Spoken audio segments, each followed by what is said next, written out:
Ìbejì tó ń bọ̀ lọ́nà onílẹ̀ ìbejì kò sọ́mọ mọ́ ó ti korúkọ rẹ̀ ìbejì máa ń korúkọ rẹ̀ ni bàbá ọ̀gbẹ́yàn bá ti bí gbogbo ọmọ ayé tán ọjọ́ tó bá ti bí ìbejì ó ti di bàbá ìbejì nìyẹn ọ̀gá ńlá ọ̀gá ńlá.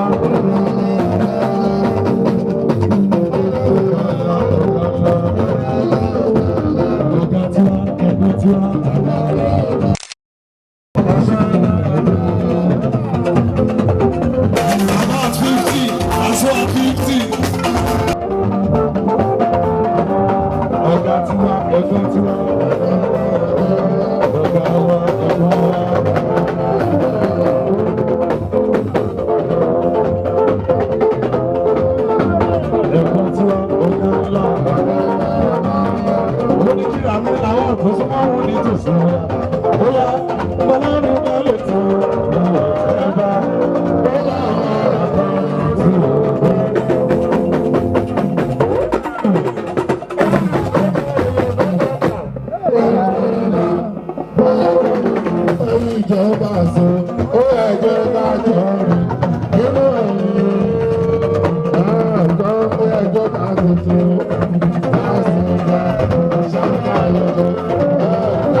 ní ìyá bá a sọ àbúrò bá a sọ ìwé ẹ̀yẹ tí wọ́n lára ìdílé ní ìlú òṣèlú àwọn ọmọ àti ní ìyá bàbá tí ní ìlú àwọn tàbí ìgbà àgbà ìyá ọ̀sẹ̀ ọ̀dún sọ àbúrò bọ́ bí sí bọ́ọ̀dì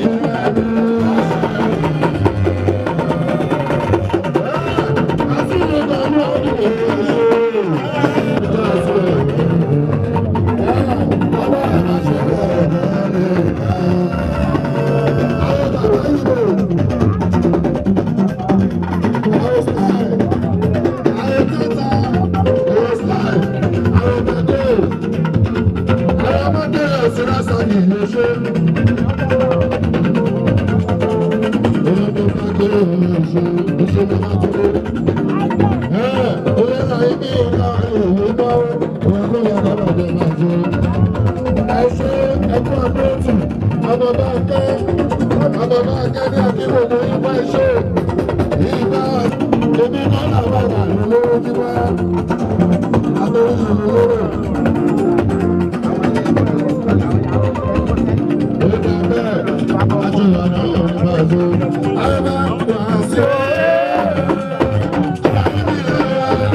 subscribe. You don't want like. No, no worry. You don't want to I'm like. going to beg them. Wait, Beg them, oh. I beg I go drink am. You want drink first? No, I beg. No, could I not let her give me self? I beg. I beg. Una like now.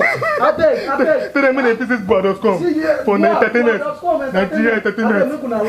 If you don't subscribe, I go drink am, oh. I go drink am, oh. I go drink. And this is how you can subscribe to our channel. Below the video, you will see a subscribe button. Click on the subscribe button. Beside the subscribe button, you click on the bell also. This will notify you once we drop a new video. If we can get up to 1,000 likes and you also subscribe to our channel, this will encourage us more to keep going to shows and uploading videos from your favorite celebrity.